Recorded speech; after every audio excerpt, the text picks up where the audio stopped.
My life is full of statistics.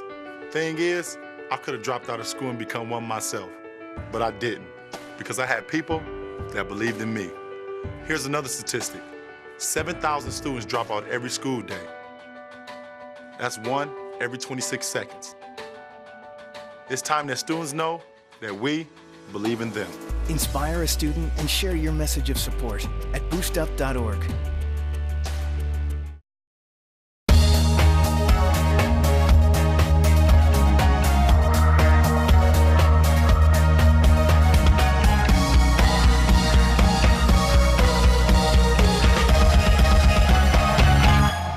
Welcome to this edition of Lancaster Perspective. I'm Mike Miller, and my special guest today from Developmental Disabilities, John Bossler. He's the Community Outreach Coordinator, and also Ed Gamble, who's the Volunteer Project Coordinator for Developmental Disabilities. Welcome, gentlemen. Thanks for being here. Thanks for having us, Michael. Everybody got in and out the rain. We're okay. We're snow tomorrow, right?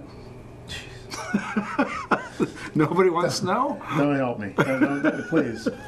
That's why I grew my beard. Actually, Yeah, I saw that. It looks pretty good. It's No Shave November. You know, I'm all about supporting people who are going through troubles, and I have a cousin, Milka, a cousin of mine, who is going through cancer right now, and so I thought, what the heck? I might as well be just like Al Roker and Matt Lauer. I'm going to plead ignorance. You went to school with Matt Lauer, didn't you? Yeah, I did. We were good friends. Yeah. What is No Shave November? I didn't know about No Shave November? I did not know that. Guys all over the country, all over the world, really are growing beards during November to raise awareness for men who have cancer. I did not know that. Yeah. I learned something today. Guys have to have a little bit too. You know? Yeah. Every time I'm around you, I learn something. Hey, I'm here to help. Yeah, from the government. I'm with the government. I'm here to help you out. We have a special project that you two have both been working on. Ed is actually a volunteer project manager for this. Developmental Disabilities is involved with it. This is an all-access ballpark. Talk a little bit about it. And who came up with this idea? Actually, the man right there. I just happened to, I'm in the Lions Club, and Zanesville has one behind their Starlight School over there, and I thought, we went over and checked it out, and I thought, gee, it'd be great if Lancaster had something like that, or maybe we could even have a league that would involve Zanesville and Lancaster, and there's also one over near Wheeling, West Virginia, and one in Pittsburgh, I think, right? They're all over. They're all over the country. Yeah. So I thought, well, this is great, and you see you go watch some of the games, and the kids and the adults, you can tell that they never had the chance when they were growing up to be able to play baseball with the rest of the kids, and this gives them a chance, and it's really something, because they're just as happy as they can be. So I thought, well, gee, we ought to make them an opportunity here in Lancaster if we could. What it is, it's a barrier-free surface made out of rubber. Some are made. We actually have a piece right here. Some are made with like a poured surface, almost like a high school track. These are these preformed tiles made from recycled tires, and they come green, and they're laid out across a pavement area. And once it's all down, you come in and you paint the infield dirt brown, and you paint all the base lines and the bases white, and coaching boxes, and they're designed that if a kid with a wheelchair, or either uses a walker or something, or may have some issue where he has difficulty stepping up on a base perhaps and would trip, they have a barrier-free way to play ball. And this is a project just taking off right now. Well, we kind of kicked off in the spring with a little bit more, once we got our nonprofit status and things like that. We've been in the planning stage probably 18 months at this point, maybe almost 2 years by now. And Ed first approached me with the idea, gosh, it must have been 2008. It was back during the election. It was back during the presidential election, because you and I were standing on the Hill over at OUL when you were working at OUL, and we started talking about that project. And Fairfield DD and OUL, which is Ed's former employer, have a really good partnership. So I would have come across Ed all the time, and he said, "Have you ever heard of these things?" I said, "Well, I kind of saw something online somewhere along the line, but I've never seen one." And he described the field that's over in Zanesville, and he said, "We ought to build one here." And I said, well, that's a great idea. So a few months later, got a call from Sue Haben, who is also a Lions member. She's from Carroll, Ohio. And she and Ed had talked to, and the Lions got behind it, and they were really the kind of the catalyst to put this thing together, and they approached us about it. And I think we need to point out, these are all donations. There's no money being used from developmental disabilities, or these are all donations. Right. We're approaching, Fairfield DD is approaching this project the same way we approached our sensory trail. A lot of people are now familiar with the musical instruments we have out there, the outdoor musical instruments, and the 1,300 square foot treehouse that's along Fetters Run. Those two, that whole project, which is still in its building stages as well, were all built with either in-kind donations, grants, or cash donations. So we're approaching this the same way, and we kind of kicked off our fundraising project just this past spring, and kind of getting off the ground a little slowly. It's people look at our big number. I mean, this is quite a big project. Sure. If we were to do everything at retail prices with no in-kind donations, we're looking at about $900,000. Wow. And that's an awful lot of money in this economy. But we're hoping to approach a lot of contractors and businesses that can help us. There are some things that we know we'll have to pay retail. I mean, we can't just Sure. go somewhere in town here and buy those. You can probably get everything you ever want from Slater's, but I don't think you can find one of those. Right. Yeah, you're right. 30,000 square feet of those at Slater's. But So if somebody wanted to help out, either financially or in kind, as far as manual labor, I guess would be, who they call you, call Ed, what's the easiest thing? probably to call Sue. Sue Haben is our kind of the committee chairperson, and she lives in Carroll. Her number is 740-756-4430, or they could go to our website, fairfielddd.com, and there is a link to a page that has some field renderings and it has all that contact information, and we can certainly call them back. Or if they want, they can call me, and my number is 740-652-7220, and I can talk to them about the level. We have a number of different levels. We're going to have a little bit of a walk of fame where we'll sell bricks, so we can have two different sizes bricks. A regular 4x8 is going to be around $100 for smaller donations, so a lot of people can get involved, and then $250 for a double-sized brick, which is a roughly 8x8. And we'll have some type of a walkway area, and then we're going to build some type of a recognition area where we'll have either plaques or something that will recognize our different donors. And we kind of use the baseball theme, so we have single, double, triple, home run, and grand slam. Grand slam's probably good for you, Mike. You can absolutely, just, sure. You can write us a check for $50,000, and we'll name something after you. Thank you. Dugout or one of the restaurants. Dugout with the restaurant. restaurant. Thank you. But they go from $1,000 for single, $5,000 for a double, $10,000 for a triple. $25,000 will get you on the home run plaque, and then, as I said, $50,000 and up is a grand slam. So, we're kind of in the feeling that if we get that first person to really step up and give us and we can show other donors that here we are, we're off the ground.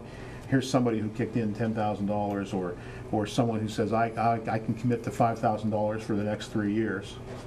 Or Right. whatever, we'll do that as well, because we know this is a long-term project. Sure. This isn't the kind of thing that we're just all of a sudden is going to appear next spring. So we have some great plans. We have a great design. You've probably been looking at some pictures and some of the renderings as we I think we've got some we're putting on the website. Yeah. So Now, geographically, I know it's going to Forest Row School. Where? North, south, east side? it'll be just north of Forest Row School, just east of Route 37. So it's going to be a very high visibility area as you're heading north, just past Forest Row School. You'll see it down where there's been a soccer field there for the last several years. And this will have a soccer field in it also. It will. Where it's not just baseball. We want it to be a multi-surface or multi-purpose facility. And what we've done, where most of the ones that we've seen, and we've been all over the state. We spent a day in Cincinnati looking at some awesome projects down there. There's one in Dublin. The one in Zanesville that Ed talked about, and then I have some pictures that I took at one over in West Virginia, just on the other side of the Ohio border.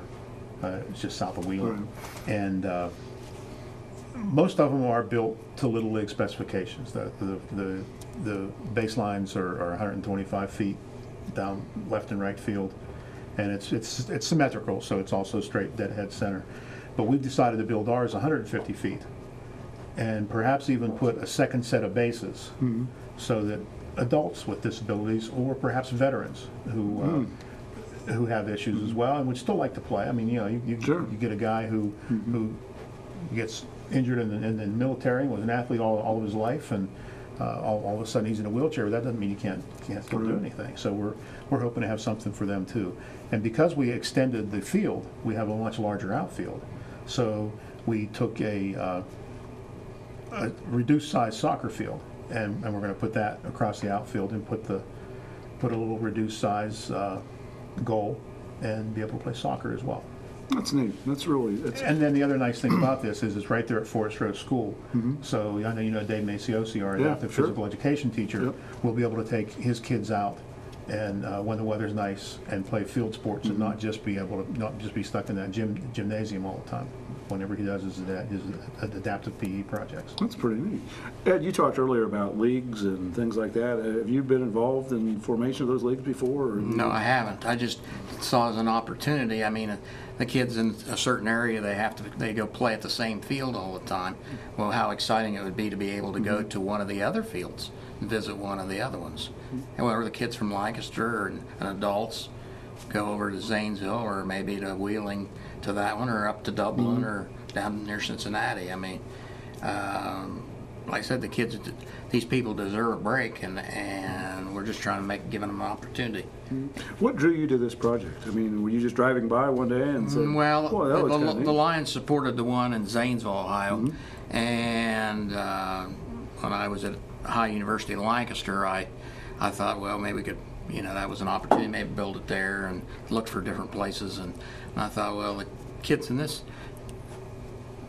community deserve the same thing. You know, why not? I mean, we all got to play baseball, but I mean, if somebody's disabled, they often didn't get to participate in much of anything, unfortunately, years ago. So now we're going to try to give them a chance, you know. And also have for, like I said, veterans and wounded warriors and stuff. They asked me about it, and I said, well, yeah, as long as we can schedule you into the field, I mean, you know, why not? You know, they're in wheelchairs and different problems, so they could play too. Is this something that could maybe have a state tournament here or something like that? I mean, is that possible? Yeah, I don't know if they've really done much in the way of tournaments, because a lot of the way they play right now, it's kind of a buddy system. So there's usually at least 20 people on the field at any time. So you have two people at each position. And that's the way there are a couple of leagues right now that are playing in Fairfield County. They took a year off this past summer, but the Lancaster Youth Baseball Association operates a Challenger League. It's called Challenger Division of Little League. And it's either coach pitch or a T-ball situation for kids with disabilities. I'm not sure exactly what their age range is. But it's not a real competitive game. So they, you know, everyone who hits the ball gets first base, and usually the last person who hits in the lineup gets a grand slam. So and they have an absolute blast, because they're doing something that, as Ed said, that their siblings have been watching their siblings go to their games for all these years as they've been growing up. But we thought we would, by building it a little bigger, that we would be able to offer that opportunity. But also, if there's anybody that would like to play a more competitive game, we'd be able to do that as well. So and the other thing is, as Ed said about when we were talking earlier about veterans, we want this to be a community resource. So it would be available for other T-balls, you know, not just kids with disabilities. We'd like to see kind of an inclusive opportunity as well, if we could get kids with and without disabilities playing together, because we've found that's been very effective in breaking down those barriers. There are a lot of programs in the county that we've been involved with, kind of on the periphery. Cody Sorensen, who played at basketball at Lancaster and is just graduated from OU and is now going to Muskingum to get his master's degree in special education, started a basketball camp about 3 years ago called the No Limits Basketball Camp. And it was at OUL, and it was for kids with and without disabilities to come in. There's been an average of about 50 campers, 60 campers each of the last 3 years. And then Rachel Behrens, who is now just completing her schoolwork at OU in Athens, is also a Lancaster graduate, and she played tennis. And she has a younger sister with Down syndrome. And so she started this adaptive tennis clinic for about the last 4 years. Well, now they've combined forces, and they call it's called No Limits Athletics. And they have a website, and I'm not sure exactly what that is, but there will eventually be a link to that website from our site, or if anybody wants to call me, I can at least give them more information about No Limits as well. But they're really trying to push adaptive sports. So our Special Olympics program in this county has been awesome, both for adults as well as for children. So and the surrounding counties. There's nothing like this. Well, I know there's a young lady that's come to our basketball clinic as well as the tennis clinics from New Lexington, and she goes to Zanesville. In fact, I remember last summer at tennis, she would leave tennis and have to hightail it to Zanesville to get over there in time for her baseball games. So we know we would get people from Perry County, the counties to the south of us, to the east of us, and to the west of us. There's also a league similar to the Challenger League that's being played now in Pickerington. So we know there's a need for it, and it's one of those kind of, I know it's trite, but if you build it, they will come. We know that's going to happen. Sure. So it's just a question of how do we get there, how long is it going to take us, and we have a pretty good idea what it's going to look like, but it's just going to take some time.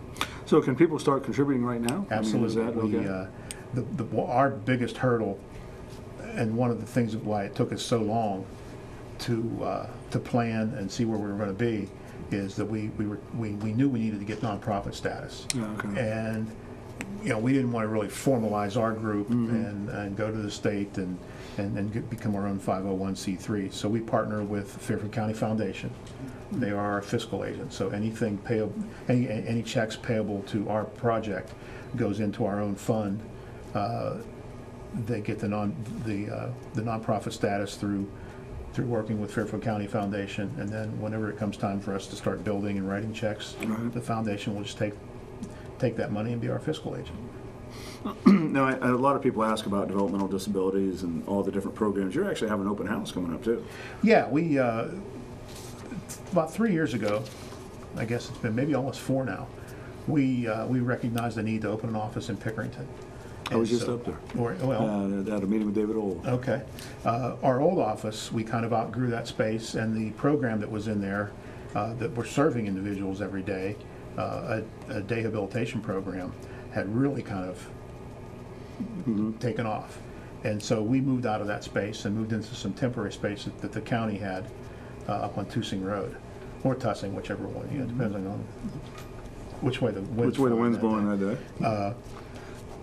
But then we found the opportunity to work with the commissioners to obtain a building on 256, and it's a former church, and it worked out perfectly for us because we were able to put about 40 people in there, 40 administrative people and job trainers. Our entire Job Fusion employment service is based there.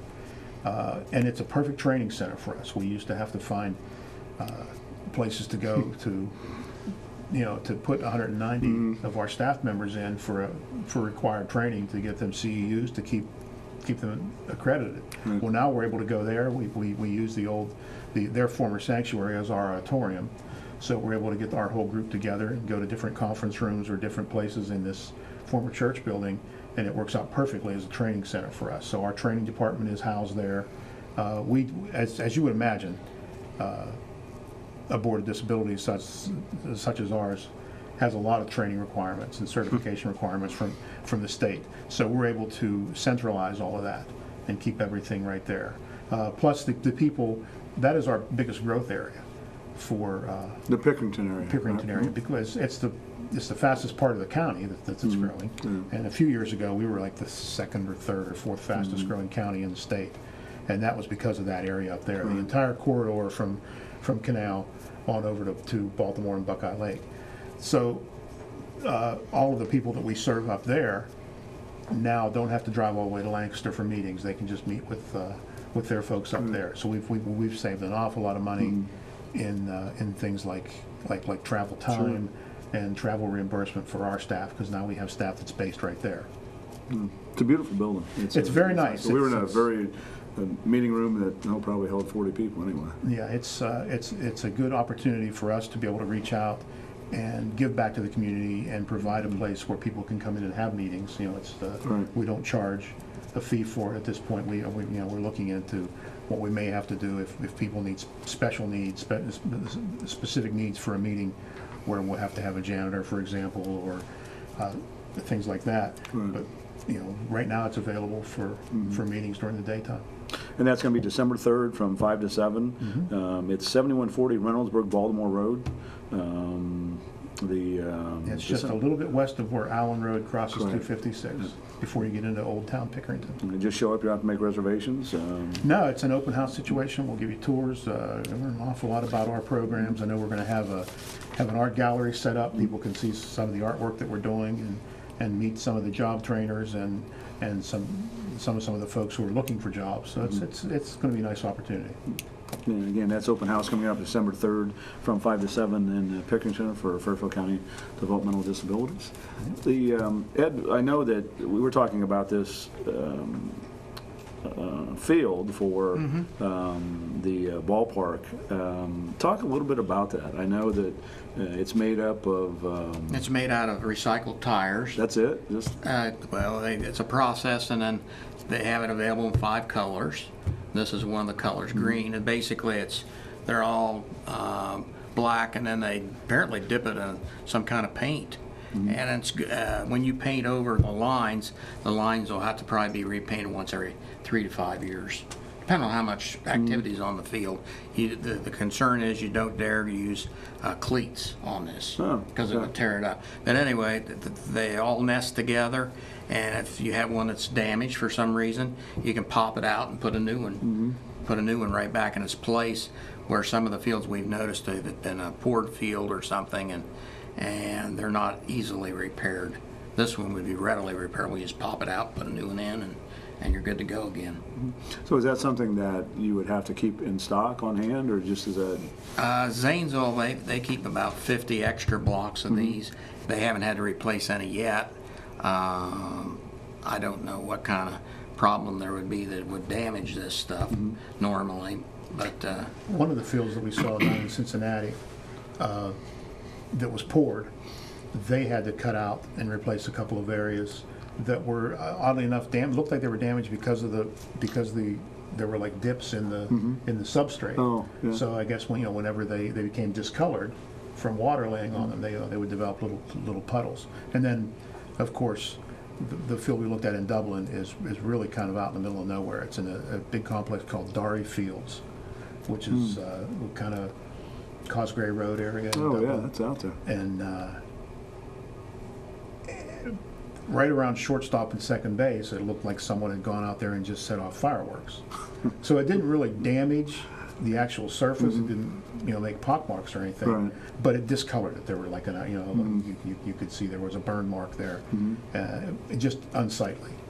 And then the field that was up there, it had faded a lot. It looked like the color of that field, and that field had been there for like 7 years. So could that be spray painted again, or would you have to replace the whole block? No, I think you could repaint it. It's a water-based paint, so you should be able to redo it if you had to. Have you ever played on anything like that? Either one of them? We've walked on it, but it's just like walking on a pillow almost for us. Does I it didn't have give? synthetic surfaces when I was playing sports. That's right, I forgot. I'm 90 years old. That's right. They didn't have the face I was masks, lucky they had grass back Yeah, then. so that, obviously it feels, but it's...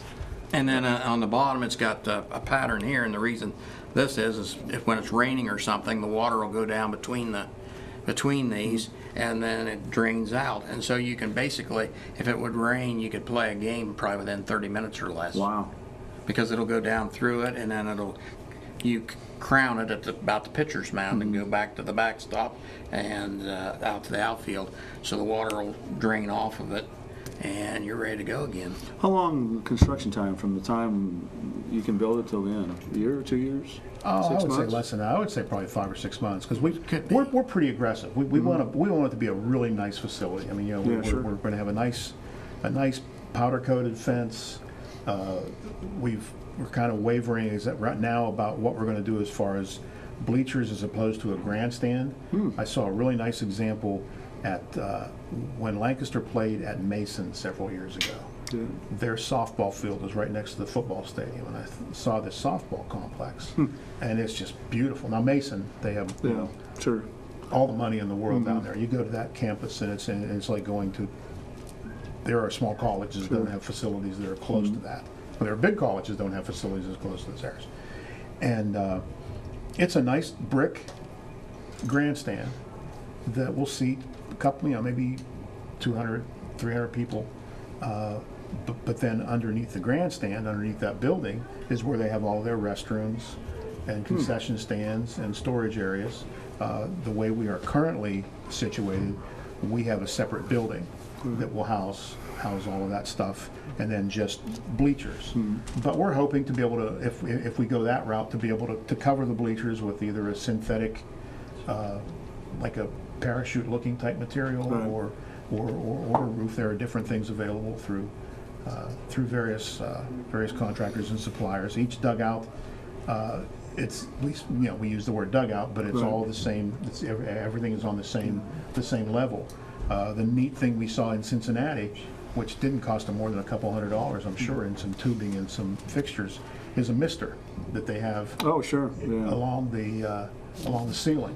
And because obviously in the middle of summer, get a kid with a disability playing softball or baseball, a lot of times they have issues with overheating, so they'll be able to just turn those misters on. We've just got a few seconds left.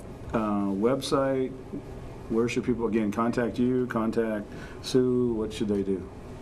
Website is www.fairfielddd.com, and there's a link to our page that talks about this project. Sue's number is 756-4430, I believe. Okay. And my number is 652-7220. Gentlemen, Ed Gamble, John Boss, we appreciate you guys coming in today. Don't forget the open house coming up December 3rd for developmental disabilities up on Reynoldsburg, Baltimore Road up in Pickerington. Gentlemen, again, we appreciate you coming in. Thank you Thanks, for sir. having us. Thanks for tuning in to this edition of Life's Perspective. I'm Mike Miller. And remember, until we meet again, let's make a difference.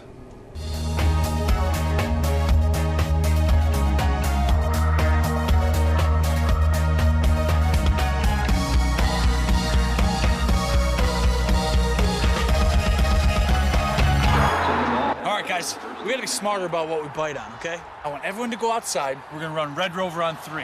What about you, Tony? I'm gonna run around in circles, flat my arms, and make engine noises like this. When it comes to playing, we kids are the pros. We're eating right, too. We fuel up. To play 60! If your school doesn't have a program, be a leader. Start one. Click today and join the movement.